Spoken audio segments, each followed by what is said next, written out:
All right, welcome back, you guys, to another episode of the Dental Marketing Secrets Podcast.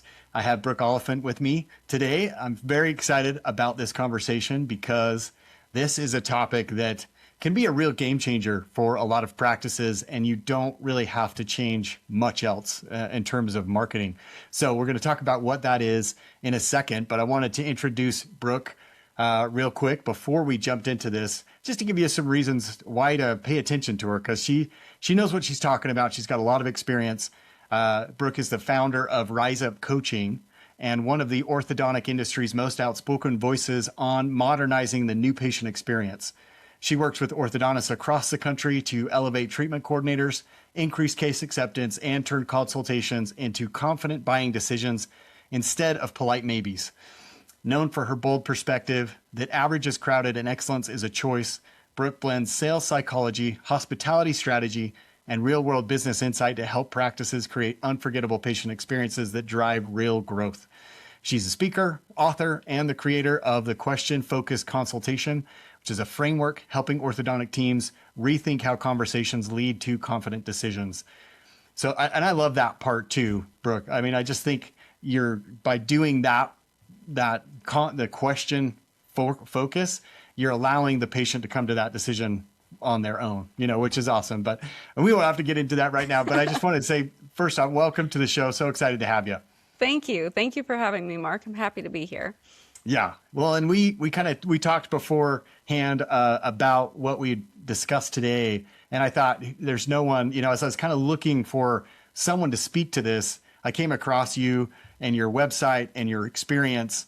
And then after we got talking, I was like, oh, we gotta have Brooke on here because of how much you bring to the table, how much you've seen when we're talking about conversion rates. We're talking about how to increase case acceptance, like I mentioned in the introduction, and how important that is. So why don't you, if someone hasn't thought about this topic before, what's the big deal? Why is case acceptance so important?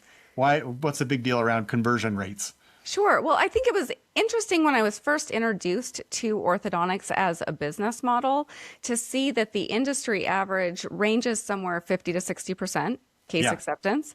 And that's how it's been year after year, decade after decade. And so I looked at it as a business owner, an entrepreneur who had worked in other industries before coming into dentistry and orthodontics, and just questioned, who decided that this was fine? Yeah. Like, why do we host an hour-long complimentary consultation, offer all of this value, spend doctor time for free, and then settle for a 50 to 60% case acceptance? Yeah. It's a lot of work. Right. I say all the time that hope is not a business strategy. And to me, that framework is not wise business. So I know from your perspective, you're looking at lead generation. Let's get people through the door. And then we see that case acceptance is average at best. It creates frustration. It's a lot of energy and effort for less than is deserving, is ideal, or is even healthy business. So Rise Up Coaching really niches into the treatment coordinator and how to change the conversation with the patient to really guide toward decision making. Yeah. So I'm sure you can appreciate, like, you go in for a consultation, it's a pretty formulaic experience. Yeah. We're taking you through a nice, pleasant experience that gives you an option, or worse, doctors know more multiple options, but oftentimes even like a menu of options. And then the patient goes home to think about it? No, they're going home to shop around. So the consumer's treating orthodontics like a commodity more and more. They're going to 3 or more consultations before making a decision. And so really creating an experience and a conversation that differentiates and that effectively guides toward decision making is how we go from that industry average to something that really is healthy and that's strong and that can scale. And like you said in the intro, like, those people are already there. Yeah. So this isn't about driving more. It's about doing a better job with who you're already sitting with, really optimizing what's already walking through your door. Yeah. Well, and there's a couple of things that I want to really underline that you just talked about, Brooke. And one of those is the fact that, yeah, you're getting more out of what you already have, essentially.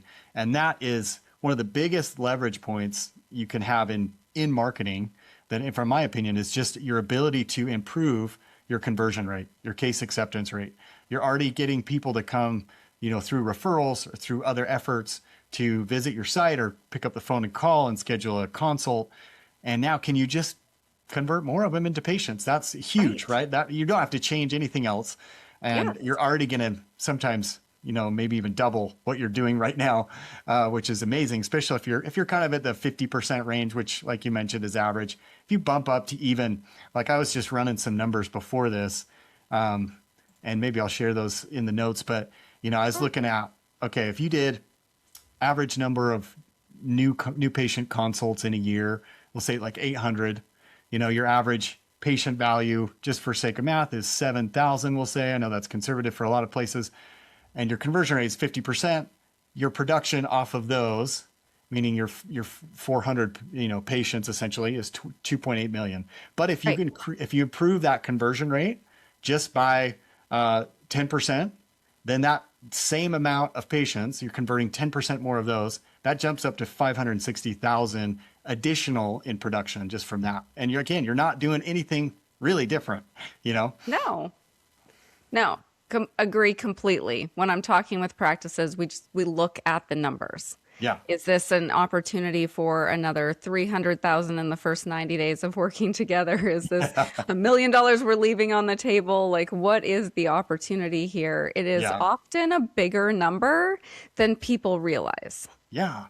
And but we don't pay much attention to it. We just kind of accept that this is what happens in business, or this is what happens in our industry. We don't do much about it, which kind of leads me to the other point that I wanted to highlight, is just your focus on coming in, and now you're developing that team member, that treatment coordinator, into someone who can guide the patient more effectively to make a better decision, and that's why I made that comment about the question framework, is because now you're empowering the patient to make a better decision, but to leave with kind of a decision, it sounds like, you're guiding them along. So they're ultimately making the call, but they feel better about it. They're more confident in that decision, as opposed to, like you said, where you're just faced with a menu and say, well, what do you want to do? Right. Yes. Yeah. I think we all have menus in the palm of our hand now. Yeah. So when we walk through the door, we need guidance and authority and direction, or really to simplify that decision-making process. And by asking questions and being curious, you learn from the patient's perspective how long they've wanted it, what they're fearful of, what they're excited about, what it personally means to them to do this. Yeah. So whether the referral is from a friend or a dentist, or they found you organically, whether they're going for multiple consults or not, at the end of the day, from the consumer perspective, they need authority. They want to feel confident and comfortable with the decision that they're making. So when I hear the narratives out of the industry that, like, people are just shopping for the lowest price, or, those kinds of things, that's from a place of fear or justification. And I understand. We tell ourselves things all the time that help us sleep better at night.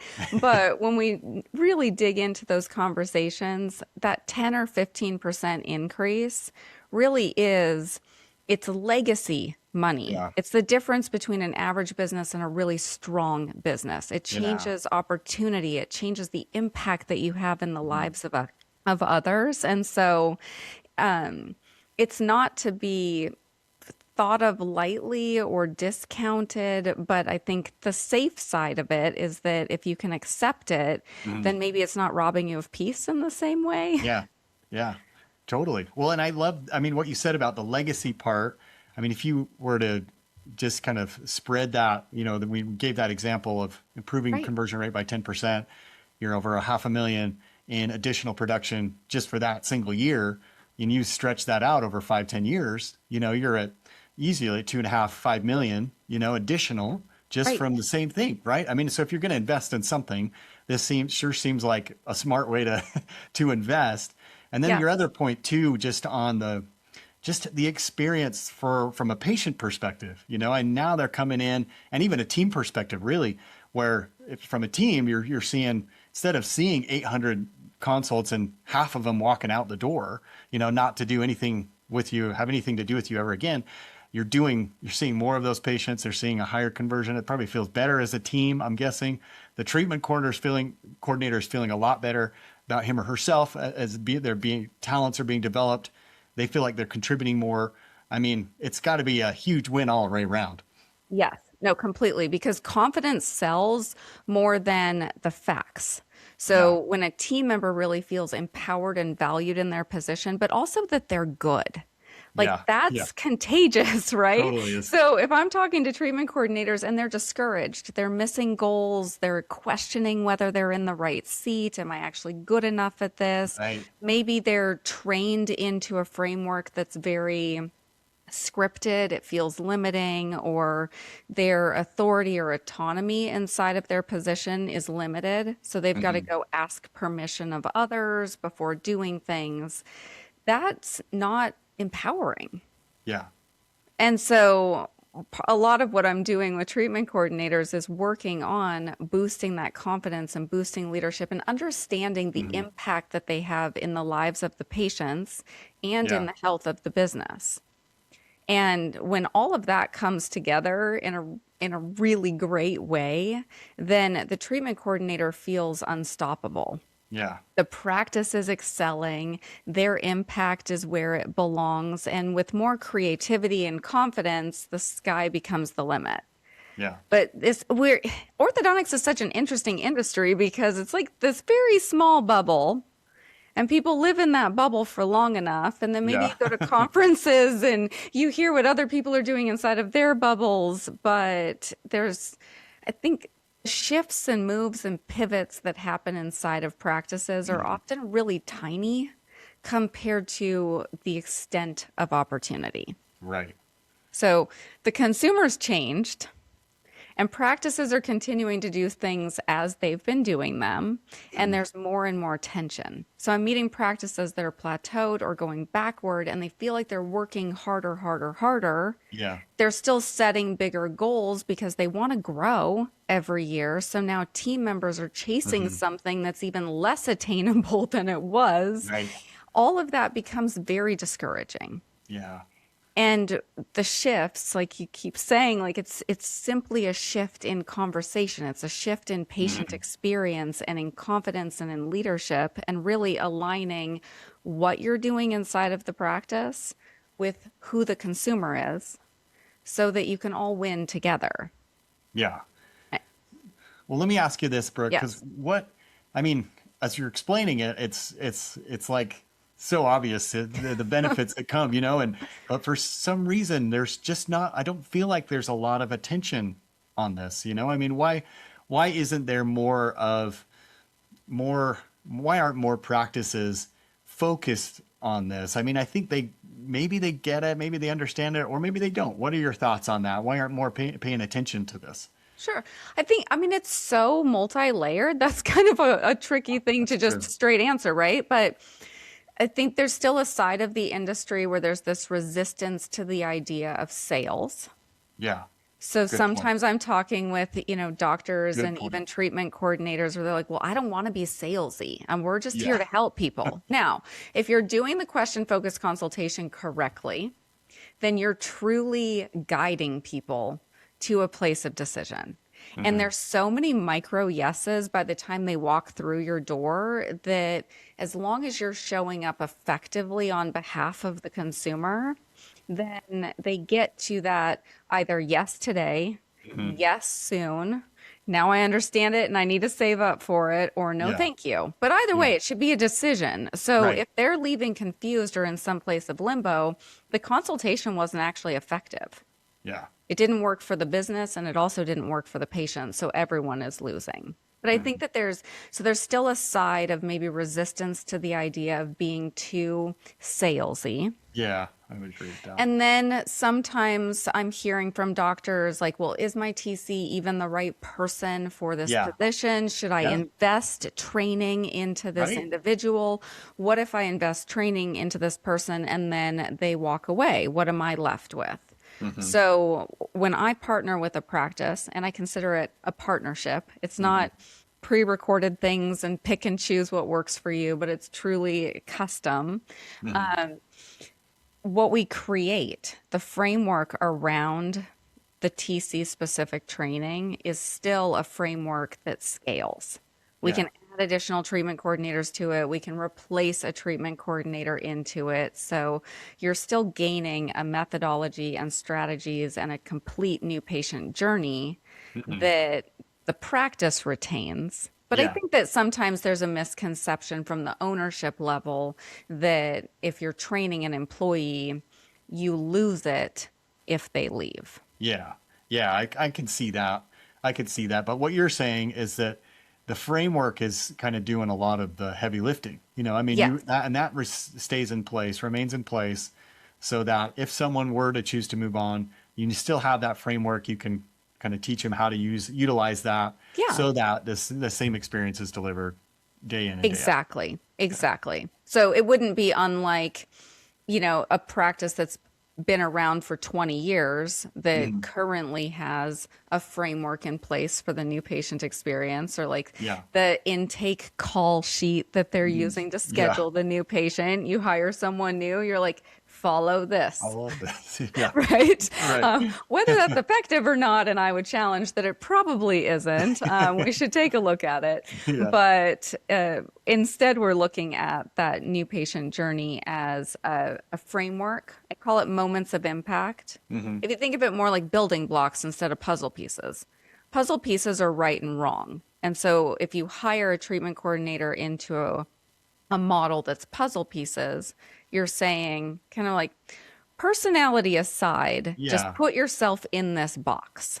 Yeah. Interesting. Where under Rise Up Coaching, I'm saying, let's create the framework. Here's the building blocks. Here's the moments of impact. Yeah. Now let's capitalize on your strengths. Yeah. Let's show up with authenticity. And then also let's really evaluate where are the barriers inside of maybe your own upbringing, your beliefs about the economy, about money, about decision making that could potentially sabotage this. Yeah, that's deep stuff too. I've gone through similar training because I've recognized similar roadblocks in myself, and how cool that is. That's not just something that will apply to the workplace exclusively, but it'll be something that they'll continue to benefit from the rest of their life, which is really Right. super cool. Yeah, for sure. So I think historically the TC position was something that maybe got internally promoted, either Yeah. admin or clinic. You understand the software, you understand take records, take notes, present a fee, but some of the psychology, the experience, the connection, style of communication, what to ask and not ask, Yeah. all of those things really lead to whether or not we earn trust and guide toward decision making. Powerful. Well, and I love how you described it too, Brooke, where it's a building block approach instead of a puzzle piece. And that's never heard it described that way. And I just think that's such an apt description because, yeah, like you said, it's either a yes or no with a piece, and Right. people are not like that generally. Yeah, there might be some definite no's out there, but for the most part, I think there's a lot of people that can grow into a position if they're given the right tools and coaching and Yes. things like that. But let me ask you this then, as far as, when you're coaching or you're working with a client, how do you approach that with a treatment coordinator? Is it just because like you said, a lot of times I get a lot of doctors that are wondering, do I have the right person in there? Because they look at the conversion rate or their case acceptance and they're not as high as they like, which is almost always the case, right? It's Yeah. never as high as you want. But then, you start to have these doubts that maybe that person isn't the right fit. So how do you coach your clients through that whole process? Like deciding, is this the right person or can this person be coached up? I always approach it first that anyone is coachable. Mm.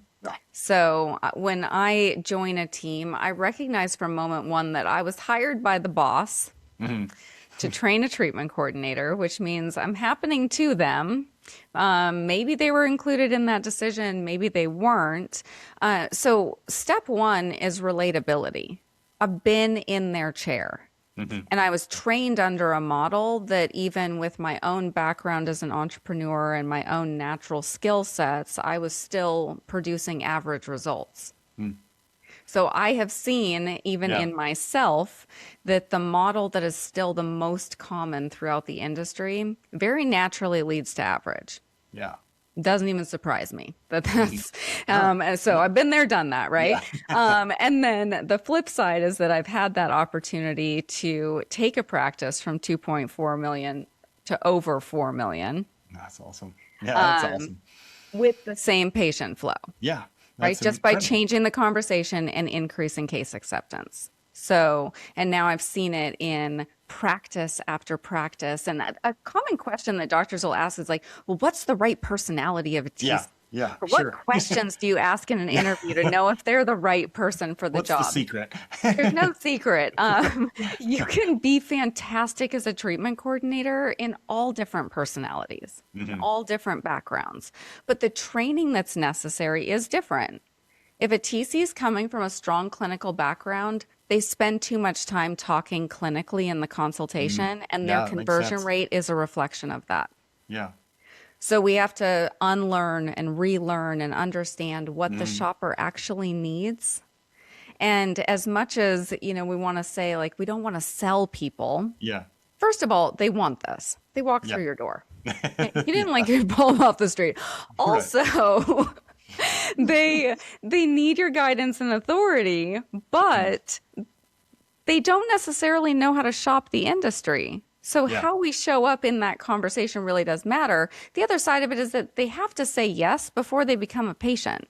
They actually have to go from shopper to buyer Yep. before they get to start. Yeah. So we're helping people by selling. But there's a lot of, oftentimes what I see in TCs, no matter the background, no matter the level of experience, is that there is a hesitancy or a timidness around the financials. So there's confidence talking about the doctor, the practice, and the treatment options, and then a change in energy or rate of speech or something shifts once we're Indicator. talking about money. Yeah. And then as soon as there's any kind of resistance, the whole thing crumbles. Yeah. Well, I need to go home and talk about it is not the end of the conversation. That's the beginning of a new conversation. Yeah. So it's very fun to work with the treatment coordinators. But back to your original question, like it's first, everyone's coachable if they want to be coached. Yeah. So I begin by being relatable, letting them know that I've been there, done that, earn their trust. We find little ways that they can win early. And then as long as they're willing to try, they're going to get better. Yeah. So really the only time that Great I'm ever point. having to go back to a doctor and say, I might agree with you that Yeah. this isn't the right person for the chair is if they're not willing to change, if they're not willing to try something new. Yeah. Yeah. No, that's such a good point. And I totally echo what you say about what you said about, the sales kind of not mentality, but yeah, they feel like it's gross. It's icky. It's like this. Yeah. They don't even want to have anything to do with it. But the point is, and you made this very clear, and I love this, is just that they're coming to you. Patients are coming to you for a reason. They're looking for help. They're coming to you because they know that you have the experience, the expertise. They want someone to direct their decision. Like they can't make this decision on their own. As much as they'd probably like to, they don't have all that in-depth knowledge and all of that to come bring to the table. So they're coming to you. And as a result, I always tell people, you have a moral obligation to give them the best recommendation possible, Right. and that's what it is. I mean, they're placing your trust in you. And when you don't tell them everything, when you don't, and some people are going to say, well, I don't want to sell them. You don't have to sell them. You're educating them on why they should do this, and Yeah. if it's not, and if it's not a good case, you could tell them that. That's totally fine. But yeah, you need to be helping them understand the realistic outcomes if they take route A versus route B versus route C. Like that's your job, and help instill confidence in that for them. Correct. Absolutely. So what would you say are some of the, as practices are starting to pay more attention to this, they've been frustrated with the lack of case acceptance, or it's a lower case acceptance rate. What are some of and they're trying to make do better with this? What are some of the biggest mistakes you see practices making as they try to rectify or improve their acceptance rate?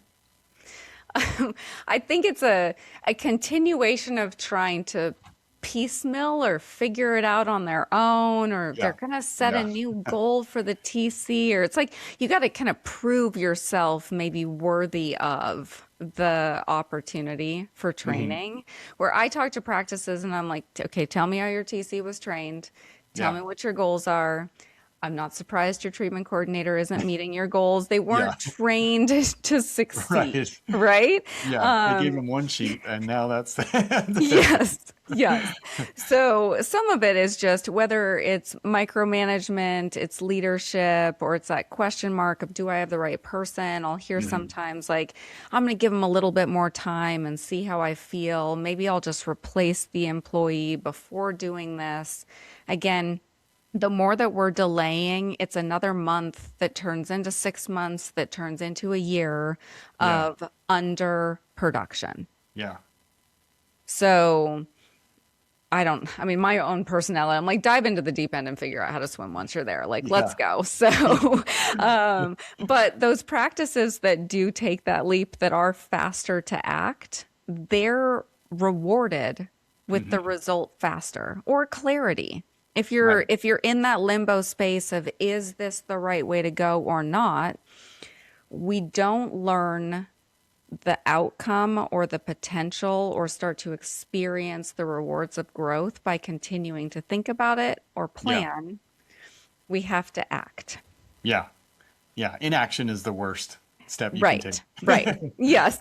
So I see hesitancy sometimes. Maybe a practice has had a less than ideal experience with consultancy in the past. And Yeah. so Sure. now, it A little feels gun shy. riskier Hmm. to take that step again. I very intentionally named Rise Up coaching as opposed to consultancy. And if you can separate them, what's typical in consultants is do our scripts, do our SOPs, watch our videos, and Hmm. that's the magic ticket to Yeah. better. Yeah. That still leaves a lot to the employee to be creative, to be self-aware, and to implement without strategy or Mm. accountability. Excellent points. Yeah. Where coaching, the best athletes, the best musicians, Hmm. actors, like anyone that we could think of and look up to in our life, they have coaches and advisors. They have people who see their greatness ahead of them, that are holding them accountable when they don't feel like it, that are running drills, and that are being supportive. So I join doctors and their teams. I mean, very focused on the front end of the Yeah. business, but admin, treatment coordinators, managers, and then very hands-on with the doctors Hmm. to find those areas of opportunity for change and then support the implementation while empowering those in those positions to trust themselves in Hmm. doing Right. something new, Yeah. and to be willing to try. And then it's not always easy, right? We naturally resist change. Always, unfortunately. So yeah, so just having that accountability of like, hey, let's do it. Okay, it didn't go as well as you hoped that time, but we're still going to do it again, and we're going to do it Yeah. again. And maybe it takes 10 times, but Right. now it's your new normal, and you trust yourself and you love it. Yeah. So the first kind of milestone with my treatment coordinators is typically when they're saying, I feel so much more confident. Like Mm. I feel Yeah. comfortable in my skin. I'm not feeling my heart start racing in these Hmm. situations that used to stress me out. Yeah. And that is often like the moment before we see a big leap on the spreadsheet. Yeah. That's a huge change. I mean, I think about it. I mean, you could think about it in business in the office as a position, but also just in life. You see that time and time again as they start to do it more, it becomes more comfortable, they become more confident. And then all of a sudden, yeah, they make these huge, huge leaps because they realize that, oh, I can totally do this. Yes. I mean, it's like, I Yes. can absolutely do this. And I think that approach too, where you said you're really just coaching them along. And I love that visual because it implies that, hey, I'm not counting how many times you mess up or anything like that, but it's like a big laboratory experiment. We're going to figure out what works, Yeah. and I'll be here with you the whole time. Exactly, exactly. I tell teams, I'm like, you could be doing things in a way that I've never seen before, I've Yeah. never heard of before, and it works. So we're going to leave it alone. Yeah. Like, I'm Yeah, not here to totally. change what doesn't need to be Yeah. changed, but we're going to find those opportunities and we want it to be meaningful.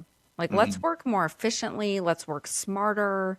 But in life and in business, we need to be a lot more creative and adaptable than we typically are. So, a lot of the practices where the frustration over case acceptance and conversion has finally hit a wall. Maybe they've been around for a while. It was easier in the past. It's not as easy as it used to be. The marketplace is noisier. The consumer has changed. What happens in marketing is different. All the different avenues for communicating. Yeah. How do we follow up with people? Like everything. There's so many question marks. Right. But they're still doing things the way they were doing them 10 years ago. And it just is not working as well as it used to, right? The opportunity is pretty endless for improvement in Always, some of those scenarios. But again, it's finding where we can move the needle easily at first and creating that enthusiasm and buy-in. And then we just build a ladder, right? It's like we're just going to keep adding to it. And as it's working and we're seeing better numbers and we're seeing more confidence and even a faster like lead to case acceptance. Oh yeah, shorter. You're Yeah, shortening that time frame. Yeah. shortening that distance, right? If we're going to send too many people into that black hole of pending and then think that we're going to somehow have a really healthy conversion rate by being better at follow-up, no. We need to earn commitment in real time. Yeah. And so all of the strategies that I'm working with teams on is what's the phone experience that differentiates? Because they're calling 3 places at the same time. Yeah. Like people aren't shopping around because they didn't like what they experienced at the first place. They're going to 2 or 3 places before they make a decision. Yeah. It's different.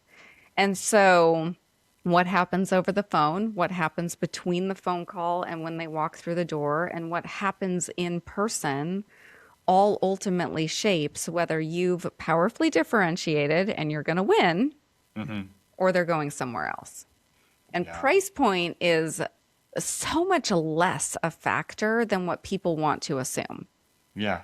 Like I love they my default TCs to that. death, but they're always so afraid whenever their doctor raises the fee. And I'm like, let's go. Like there's less room at the top. Be the most expensive. But we need to deliver an experience that aligns with it so that when you get to the fee presentation, even if it is surprising, the patient's like, I get it. I can tell you're worth it. Yeah. Or if they're surprised by the fee and going and looking for something more affordable, what did you not do? Right. Leading up to that to like earn the trust and have them understand the value. Yeah. Yeah. What questions have been left unanswered? That's keeping them from moving forward.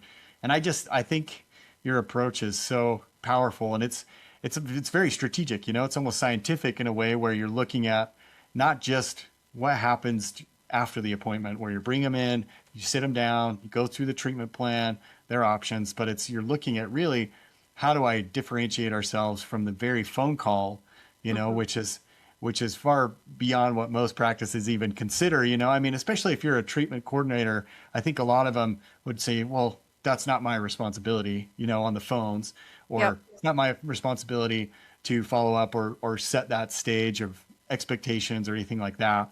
And so, but if you can take responsibility, then you realize you will have powerful influence over that whole experience, and your conversion is going to go up because of that. So that's awesome. That's so cool. I was going to ask you too, do you find that as you're getting into this, are there a lot of opinions, I mean, from doctor, could be from hygienist, other staff, in terms of we need to do this or we need to do that. And how do you manage all of those opinions? Oh yeah, there's definitely lots of opinions. There's no shortage. There's no shortage. Yeah, we could write a book about it. I see sometimes doctors giving a little more power than is appropriate back over to their team.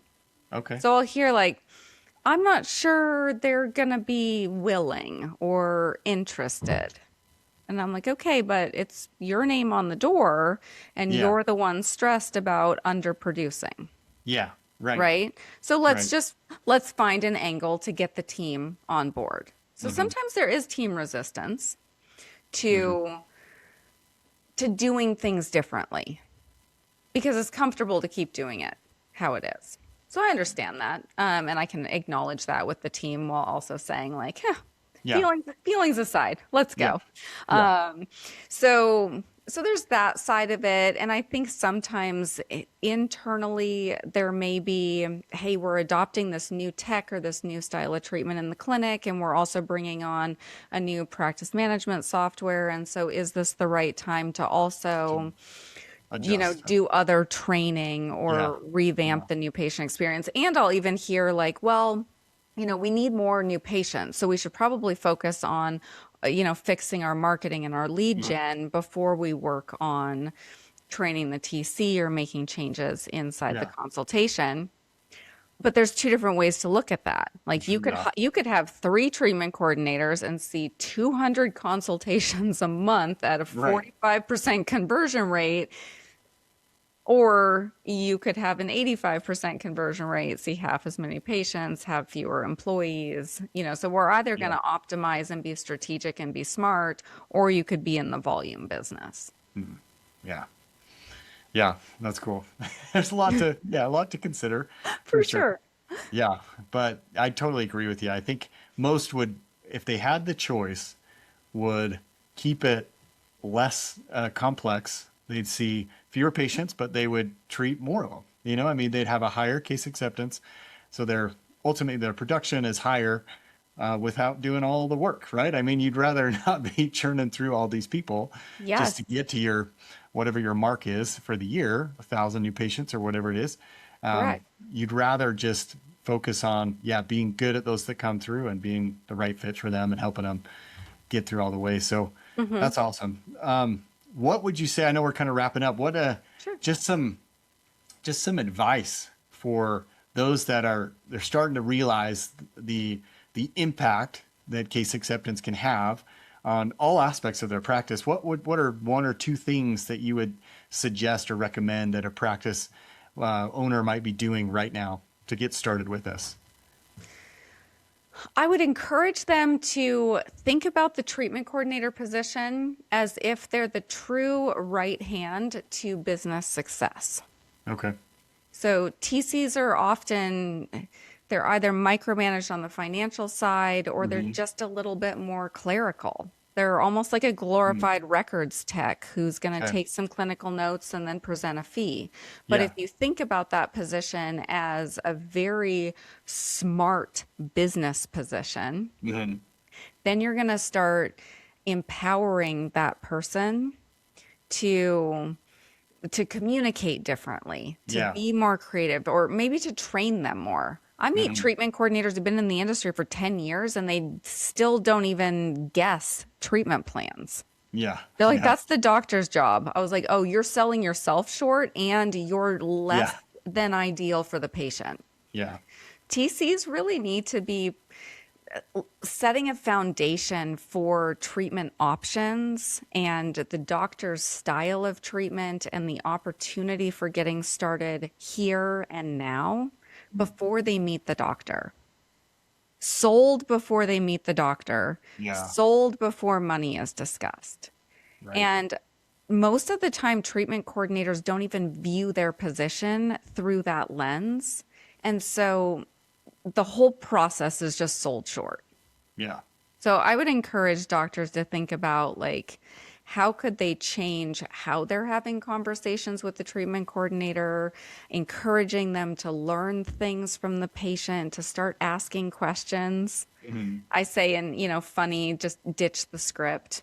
Yeah. We have to have a framework to replace it with. But Yeah. the idea is stepping away from being so structured and formulaic and running every consultation exactly the same, because then you're hoping that what you do works for the person that you're sitting with, as opposed to really identifying what they need. Yeah. For Yeah. example, some adult is not open to braces. They're Right. not going to wear braces. I'm here for aligners. Hmm. Okay. Learn that. Learn it in the first 2 minutes of Yeah. the consult, because that consumer does not need your 5-minute presentation on your braces options and your aligner Right. options and the pros and cons, because they're already coming in with some education and an agenda.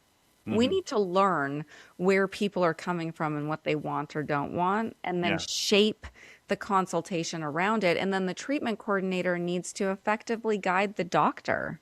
Right. Hey, this is what I've heard. This is what I've learned. This is what I'm sensing. This is Yeah. what this person needs from you to trust you and trust us and want to do business with Mm. us. So if the doctor and the TC can really understand the synergy of those two roles together and how they have mutual impact in the success or failure of the consultation, Mhm. that's a game changer. Yeah. Well, I could see that. Yeah. I mean, just right away, the impact that that would have. Um, I mean, it's just, it makes so much sense. It really does, and but it is something that I don't see, you just don't see often enough. And I'm Yeah. going to go back to what you were saying earlier on the, your capacity to be adaptable, because everything does change, I mean, you could be using something that's worked and then all of a sudden it's not working as well. And it does, a lot of it comes down to your ability and your confidence to be able to adjust to that specific patient, and otherwise you're just gonna kind of plow through that same approach, and they're not even gonna need most of it, I mean, and eventually they Yep. just get bored, I mean, like you said with the aligners case, you're just gonna plow through the braces options and all these things, and this person's like, oh, yeah, it's not applicable to me. Like, that's just not Right. relevant. Yes, yes. And I think we all have a word count. So if we reach Yeah, someone's word count before we get to the fee presentation, they're going home to think about it because yeah, they've stopped listening to you. Like they don't care anymore. And also, if we don't figure out what's in the driver's seat for them making the decision, or what's all the noise that they're bringing into the yeah, consultation with them, then maybe we never earn their trust. Maybe they never let true. their guard down enough. And so we never end up on the same page. Yeah, So there's that side of it. But something you said brought this to my mind. Like, treatment coordinators end up being kind of discouraged in their positions, like a little bit on autopilot, not because they don't love what they're doing or the patients or the industry or their doctor, right. but because if you get to the same place of resistance at the end of most consults, someone else is going into pending, that's discouraging. Right? Uh, You're not winning. It doesn't feel like you're yeah, doing your job well. But also, if the TC is trained to follow a pretty formulaic process and to not deviate, then they're not developed in the skill set that is necessary to pivot in real yeah, time. right, right. Right? So someone Mhm. asks a question you're not prepared to answer, you freeze. You don't Yeah, handle it well. Now they don't trust you, yeah, or it's so in all of those scenarios, the format that typically trains and manages treatment coordinators leads them to be less empowered or less confident or comfortable, mhm. which ultimately drives down case acceptance. Hmm. So I'm Totally. often talking to treatment coordinators and giving suggestions for things they could say, and they're like, oh my gosh, I could say that? Yeah, yeah. Yes, not only could you, you need to. You Like, need this to, is the yeah, point of yeah, this. If we're going yeah. to really have kind of a meeting of minds, if we're going to think of the Mhm. consultation as this collaborative opportunity between doctor, treatment coordinator, and patient, we all want to be on the same page. Yeah, So if we think about it like a triangle, all these tips need to be closed, or we didn't have a mhm. successful meeting. Yeah, And yeah, so anyway, it's yeah, fun to dig yeah, into those kind of the role play side of it with the yeah. treatment coordinators, and they're like, "Really? You would say that? I can say that?" Well, And then I get the texts and the emails of like, "I did it and it worked." I'm like, yeah, "Yes, it did." it's so awesome. Well, Yeah. and that's where my mind went to when you were talking about that was the role play and just, yeah, testing them on different things and their Yep. ability to adjust. And yeah, that's awesome. That is so cool. It becomes very fun. Yeah. Well, and that's amazing. Well, Brooke, I want to just say thank you so much for joining us today. This has been awesome, and I could keep asking you questions because there really is so much here, I mean, that we could unpack. So I'll try and maybe try and coax you to come back on later. But I just want to say thanks again for coming on. If someone is interested in learning more about you, about Rise Up Coaching, what's the best way to get in touch? Yeah, my website's riseuporthocoaching.com. I have different, I don't know, scorecards and assessments, like some resources available for Yeah. people to start seeing what is their growth opportunity by us working together, or kind of where are they at, maybe compared to how they think they land, or, Right. those kinds of things. So that stuff's all available online.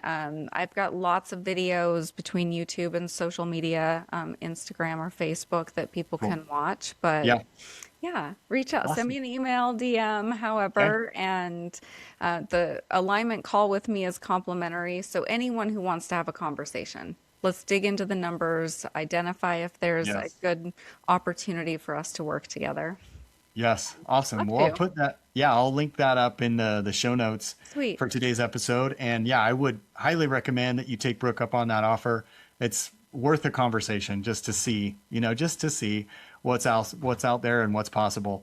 But again, Brooke Oliphant, thank you so much for joining us today. And we've just loved having you on. Mark, thank you.